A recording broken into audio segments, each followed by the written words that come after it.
दर्शकों, आज की कहानी बाकी सब कहानियों से बिल्कुल अलग है। आज हम उस दुनिया की बात करेंगे जहां कोई झूठ नहीं चलता, कोई सिफारिश काम नहीं आती और कोई पैसा रिश्वत नहीं दे सकता। आज हम बात करेंगे यमराज के दरबार की, जहां हर आत्मा को अपने कर्मों का हिसाब देना पड़ता है। ये कहानी उन सभी लोगों के लिए है जो सोचते हैं कि भगवान अंधे हैं, जो सोचते हैं कि दुनिया में न्याय नहीं है, जो सोचते हैं कि पापी सुखी है और भक्त दुखी। इस कहानी को पूरा सुनिए, क्योंकि अंत तक आते आते आपकी सोच पूरी तरह बदल जाएगी। दर्शकों, किसी नगर में दो व्यक्ति रहते थे। पहले का नाम था रामदीन, एक साधारण मंदिर का पुजारी। सुबह 4 बजे उठना, स्नान करना, भगवान की आरती करना, दिन भर श्रद्धालुओं की सेवा करना, यही उसका जीवन था। रामदीन के पास न बड़ा घर था, न धन दौलत। एक छोटी सी कुटिया थी, एक बीमार पत्नी थी और 2 छोटे बच्चे थे। फिर भी उसके चेहरे पर हमेशा एक शांत मुस्कान रहती थी। वो कहता था, भगवान ने जो दिया वो बहुत है।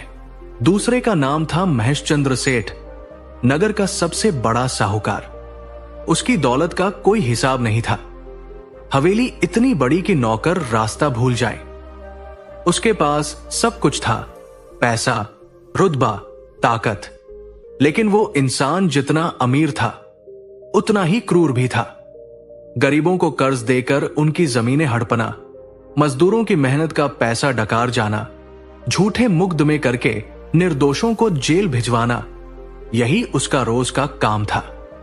और मंदिर वो सिर्फ तब जाता था जब कोई बड़ा सौदा करना हो। जाता था, सोने की थाल में प्रसाद चढ़ाता था और सोचता था, बस हिसाब बराबर।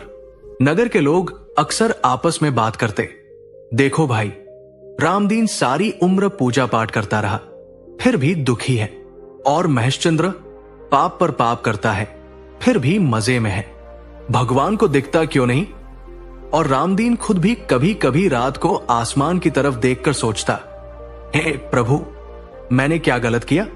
मेरी पत्नी बीमार है, बच्चों के लिए रोटी का जुगाड़ मुश्किल है, और उधर महेशचंद्र जो गरीबों का खून चूसता है, वो दिन दूनी रात चौगनी तरक्की कर रहा है। ये कैसा न्याय है तुम्हारा? भगवान सुन रहे थे, चुप थे, पर भूले नहीं थे। रामदीन की उम्र 30 साल भी पूरी नहीं हुई थी कि एक दिन अचानक उसकी तबीयत बिगड़ी। बुखार आया, फिर बढ़ता गया। गांव के वैद्य ने दवाई दी, पर कुछ असर नहीं हुआ। 3 दिन में ही रामदीन की आत्मा शरीर छोड़कर ऊपर की यात्रा पर निकल पड़ी। पीछे छूट गई उसकी बीमार पत्नी और 2 मासूम बच्चे। नगर में जब यह खबर फैली तो लोगों ने फिर वही बात कही, देखो, इतना अच्छा इंसान था, इतनी कम उम्र में चला गया। और वो पापी महेशचंद्र अभी और 50 साल जिएगा। ये कैसा भगवान है जो अपने भक्त की रक्षा भी नहीं कर सकता? उधर रामदीन की आत्मा एक अजीब सफर पर थी। चारों तरफ एक अजीब सी रोशनी थी, न दिन जैसी न रात जैसी। एक शीतल हवा थी जो आत्मा को एक दिशा में खींच रही थी।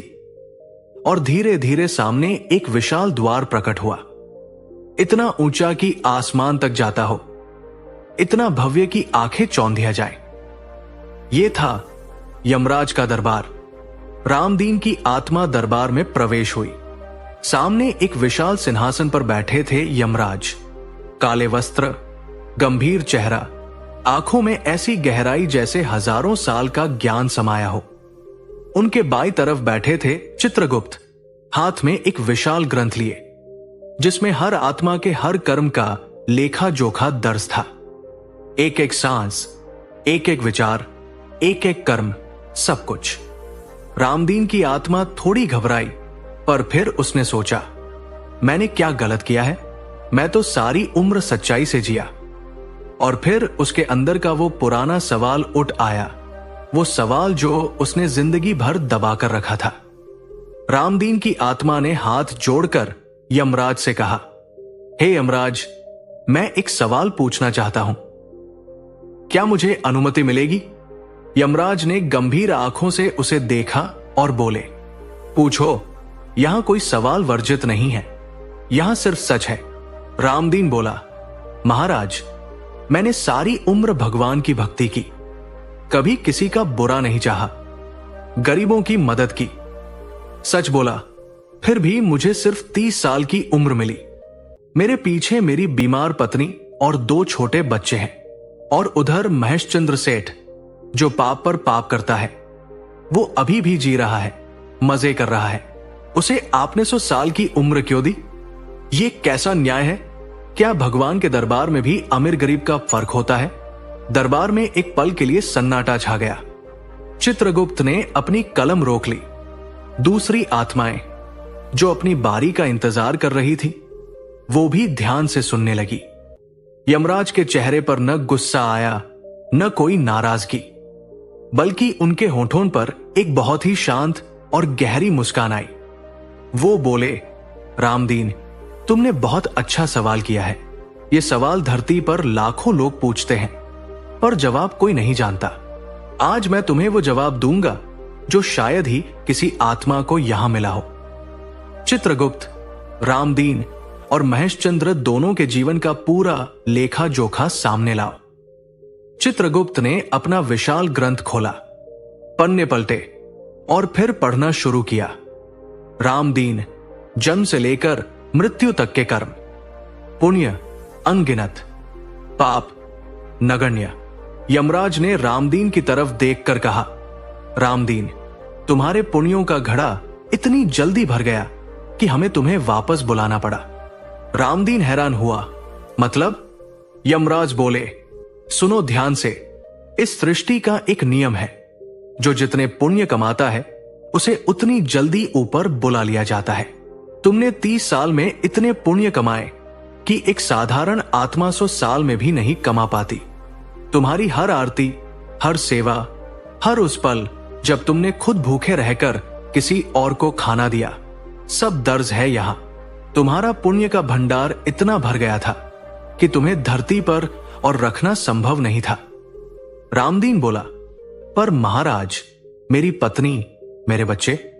यमराज ने हाथ उठाया और शांत स्वर में कहा, रुको, पहले पूरी बात सुनो।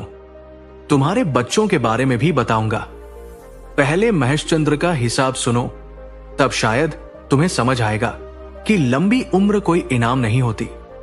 चित्रगुप्त ने फिर ग्रंथ पलटा। महेशचंद्र सेठ कर्मों का लेखा, पाप अपार, पुण्य नगण्य। यमराज बोले, रामदीन, महेशचंद्र को 100 साल की उम्र मिली है, पर क्या तुम जानते हो क्यों? रामदीन ने नाम में सिर हिलाया। यमराज ने कहा, क्योंकि उसके पाप का घड़ा अभी भरा नहीं है। जब तक उसके पाप का घड़ा नहीं भरेगा, हम उसे बुला नहीं सकते। और उसने इतने पाप किए हैं कि उसे उन पापों का फल भोगने के लिए लंबी उम्र चाहिए। हर पाप का फल उसी जन्म में नहीं मिलता, पर मिलता जरूर है। महेशचंद्र की लंबी जिंदगी उसका इनाम नहीं, उसकी सजा की तैयारी है। रामदीन ने आंखें फैलाई। सजा की तैयारी? यमराज ने कहा, हां, सुनो ध्यान से। महेशचंद्र ने जो 50 साल में पाप किए हैं, उनका फल उसे अगले 50 साल में मिलेगा। एक एक करके उसने जिस गरीब किसान की जमीन छीनी, वो किसान एक दिन इतना ताकतवर बनेगा कि महेशचंद्र की हवेली को खरीद लेगा। उसने जिस मजदूर का पैसा डकारा, उस मजदूर का बेटा एक दिन महेशचंद्र का मालिक बनेगा। उसने जिसे जेल भिजवाया, वो एक दिन उसका जज बनेगा। ये सब धरती पर ही होगा, उसकी आंखों के सामने। और तब महेशचंद्र की लंबी उम्र उसे हर रोज ये दर्द दिखाएगी। वो जिएगा, पर जीना उसके लिए मौत से भी बड़ी सजा बन जाएगा। रामदीन के मन में कुछ साफ होने लगा। रामदीन बोला, महाराज, एक और सवाल। महेशचंद्र के पास इतनी दौलत क्यों है? क्या पाप करने से दौलत मिलती है? यमराज मुस्कुराए, बोले, ये बहुत जरूरी सवाल है। चित्रगुप्त, महेशचंद्र के पिछले जन्मों का लेखा सामने लाओ। चित्रगुप्त ने ग्रंथ के और पुराने पन्ने पलटे। यमराज बोले, रामदीन, महेशचंद्र ने इस जन्म में पाप किए हैं, ये सच है। पर उसके पिछले 3 जन्मों में उसने बड़े पुण्य कमाए थे। एक जन्म में वो एक दानवीर राजा था जिसने अपना पूरा खजाना प्रजा पर लुटा दिया था। एक जन्म में वो एक सैनिक था जिसने देश की रक्षा में अपनी जान दी थी। उन जन्मों के पुण्यों का फल वो इस जन्म में भोग रहा है, पर साथ ही इस जन्म में जो पाप कर रहा है उसका हिसाब अलग से चल रहा है। पुण्य और पाप का हिसाब अलग अलग रखा जाता है। पुराने पुण्यों से दौलत मिलती है, पर नए पापों की सजा उससे नहीं छूटती। रामदीन बोला, तो क्या पुराने पुण्य कवच बन जाते हैं? यमराज बोले, हां, पर सिर्फ कुछ समय के लिए। जैसे किसी के बैंक में पैसे हो तो वो खर्च करता रहता है। जब तक पैसे हैं ऐश है, जब खत्म हो गए तो खाली हाथ।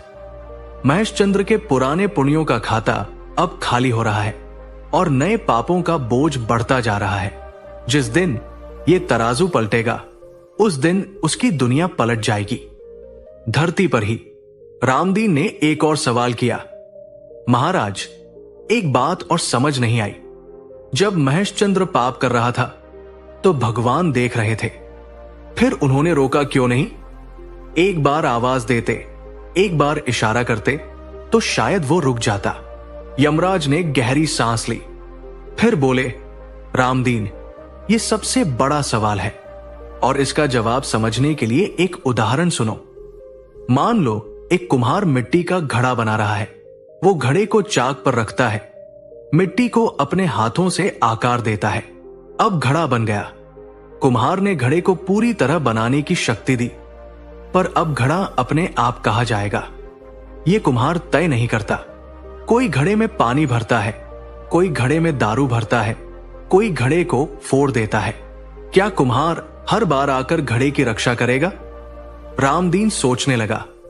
यमराज बोले, भगवान ने मनुष्य को बनाया, बुद्धि दी, विवेक दिया, सोचने की शक्ति दी, गलत सही पहचानने की क्षमता दी। अब मनुष्य क्या चुनता है ये उसका अपना कर्म है। यदि भगवान हर बार आकर रोकने लगे तो फिर कर्म का क्या अर्थ रहेगा? फिर तो मनुष्य और एक कठपुतली में कोई फर्क नहीं। भगवान ने मनुष्य को कठपुतली नहीं बनाया, उसे स्वतंत्र बनाया, और इस स्वतंत्रता के साथ जिम्मेदारी भी आती है। हर कर्म का फल भोगने की जिम्मेदारी। रामदीन ने कहा, तो भगवान बिल्कुल चुप रहते हैं? यमराज बोले, नहीं, भगवान चुप नहीं रहते, वो संकेत देते हैं। जब महेशचंद्र पहली बार किसी गरीब का पैसा चुराने लगा था तभी उसके मन में एक आवाज आई थी, ये गलत है। वो आवाज भगवान की थी। जब उसने पहली बार झूठ बोला तब भी एक बेचैनी हुई थी मन में। वो बेचैनी भगवान का इशारा था, पर महेशचंद्र ने उस आवाज को, उस बेचैनी को धीरे धीरे दबा दिया। जब मनुष्य बार बार भगवान के संकेत को अनसुना करता है तब भगवान उसे उसके कर्मों पर छोड़ देते हैं और फिर उसके कर्मों का फल तय करना वो काम हम करते हैं। यमराज ने अपनी तरफ इशारा किया। रामदीन की आंखें भर आई। बोला, महाराज, मैं सब समझ गया, पर एक बात है जो मेरे दिल से नहीं जा रही। मेरे 2 छोटे बच्चे हैं, उनकी मां बीमार है, मेरे जाने के बाद उनका क्या होगा? यही सोचकर मेरी आत्मा को चैन नहीं मिल रहा। यमराज के चेहरे पर एक कोमलता आई जो शायद बहुत कम लोगों ने देखी हो। वो बोले, रामदीन, यही तुम्हारी सबसे बड़ी भूल है और यही तुम्हारी सबसे बड़ी खूबी भी। तुम दूसरों की चिंता में इतने डूबे रहते हो कि खुद के लिए कभी नहीं सोचते। इसीलिए तुम्हारे पुण्यों का घड़ा इतनी जल्दी भर गया। पर सुनो, जो इंसान सच्चे मन से भगवान की भक्ति करता है उसकी संतान को भगवान खुद संभालते हैं। तुम्हारे बड़े बेटे की बुद्धि और परिश्रम देखो, वो एक दिन ऐसा इंसान बनेगा जिस पर पूरा नगर गर्व करेगा। और तुम्हारी पत्नी, उसकी बीमारी ठीक होगी, क्योंकि तुम्हारे पुण्यों का एक हिस्सा उसके और तुम्हारे बच्चों के खाते में जमा हो गया है। तुम गए नहीं, तुम उनकी रक्षा के लिए एक अदृश्य कवच बन गए हो। रामदीन की आत्मा को जैसे कोई शीतल जल मिला। वो बोला, महाराज, पर काश मैं उनके साथ रह सकता। यमराज बोले, रामदीन, धरती पर रहना हमेशा बेहतर नहीं होता। कभी कभी किसी के जाने से उसके परिवार का भाग्य जागता है। तुम्हारे जाने का दुख तुम्हारे बच्चों को मेहनती बनाएगा, जिम्मेदार बनाएगा। दुख मनुष्य को तोड़ता नहीं, मांझता है, जैसे सोना आग में तपकर कुंदन बनता है। यमराज ने फिर कहा, रामदीन, एक बात और बताता हूं जो शायद तुम्हें नहीं पता। तुम्हारी उम्र पहले 50 साल तय थी। रामदीन चौंका। 50 साल? तो फिर 30 पर क्यों? यमराज बोले, क्योंकि तुमने खुद अपनी उम्र घटाई। रामदीन हैरान था। मैंने कब? यमराज ने चित्रगुप्त से कहा, वो घटना सामने लाओ। चित्रगुप्त बोले, 5 साल पहले की घटना, एक बाढ़ की रात। यमराज बोले, याद है तुम्हें? 5 साल पहले नगर में भयंकर बाढ़ आई थी। एक रात एक बच्चा नदी में बह रहा था। तुम पास से गुजर रहे थे।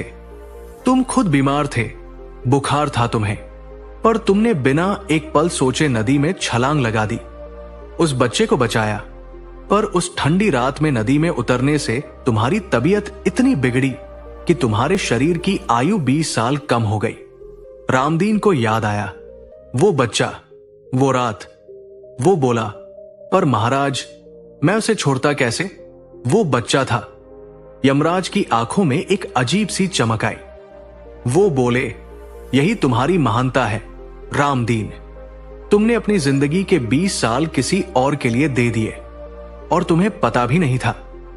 यही कारण है कि तुम्हारे पुण्यों का घड़ा इतनी जल्दी भरा।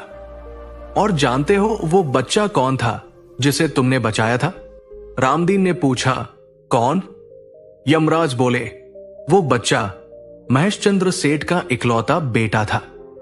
वही बेटा जो एक दिन अपने बाप की गलत कमाई को सही कामों में लगाएगा, जो अपने बाप के पापों का प्रायश्चित करेगा, जो उन गरीबों की मदद करेगा जिन्हें महेशचंद्र ने दुखी किया था। तुमने उस बच्चे को बचाकर न सिर्फ एक जान बचाई, बल्कि एक पूरी पीढ़ी का भाग्य बदल दिया। दरबार में फिर सन्नाटा। रामदीन की आत्मा कांप उठी। उसकी आंखों से आंसू बहने लगे। भगवान, मैंने तुम पर शक किया था। मैंने सोचा था कि तुम अंधे हो। मैं गलत था। तुम तो सब देख रहे थे और मुझसे भी ज्यादा जान रहे थे। यमराज उठे, अपने सिंहासन से उतरे और रामदीन की आत्मा के पास आए। बोले, रामदीन, इस दरबार में आने वाली हजारों आत्माएं एक ही सवाल लेकर आती है, भगवान ने मेरे साथ ऐसा क्यों किया? और हर बार एक ही जवाब होता है, भगवान ने तुम्हारे साथ कुछ नहीं किया, तुमने जो बोया वो काटा। पर तुम्हारा सवाल अलग था। तुमने अपने लिए नहीं पूछा, दूसरों के लिए पूछा। इसीलिए मैंने तुम्हें पूरा जवाब दिया। अब सुनो, मैं तुम्हें कुछ बातें बताता हूं जो हर आत्मा को जानी चाहिए। यमराज ने गहरी आवाज में कहा, पहली बात, लंबी उम्र भगवान का इनाम नहीं होती। कभी कभी ये सजा की तैयारी होती है। और छोटी उम्र हमेशा दुर्भाग्य नहीं होती। कभी कभी ये इस बात का संकेत है कि आत्मा इतनी शुद्ध हो गई है कि उसे धरती पर और रहने की जरूरत नहीं। दूसरी बात, दौलत भगवान की कृपा का प्रमाण नहीं है। दौलत पुराने पुण्यों का फल है जो नए पापों से भी नष्ट हो जाती है। और गरीबी भगवान की नाराजगी नहीं है। गरीबी वो परीक्षा है जिसमें आत्मा अपनी असली शक्ति को पहचानती है। तीसरी बात, भगवान पाप होते हुए देखते हैं पर रोकते नहीं, क्योंकि यदि वो रोक दें तो कर्म का सिद्धांत टूट जाए। पर वो संकेत देते हैं हर बार। वो आवाज जो पाप करते वक्त मन में उठती है, ये गलत है। वो भगवान की आवाज है। जो उसे सुनता है वो बच जाता है। जो अनसुना करता है वो यहां हमारे पास आता है। और चौथी बात, जो सबसे जरूरी है, धैर्य रखो। भगवान की योजना तुम्हारी समझ से बड़ी है। जो आज तुम्हें अन्याय लग रहा है वो कल न्याय की नींव बन रहा होता है।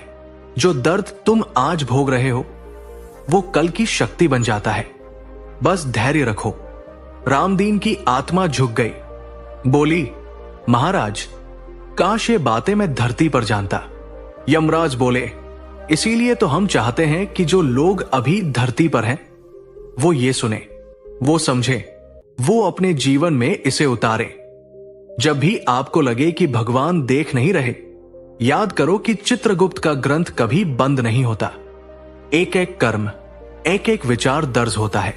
प्रिय दर्शकों, जब भी आपको लगे कि पापी सुखी है और भक्त दुखी, याद करो कि पुराने पुण्यों की दौलत एक दिन खत्म होती है और नए पापों का हिसाब बराबर होकर रहता है।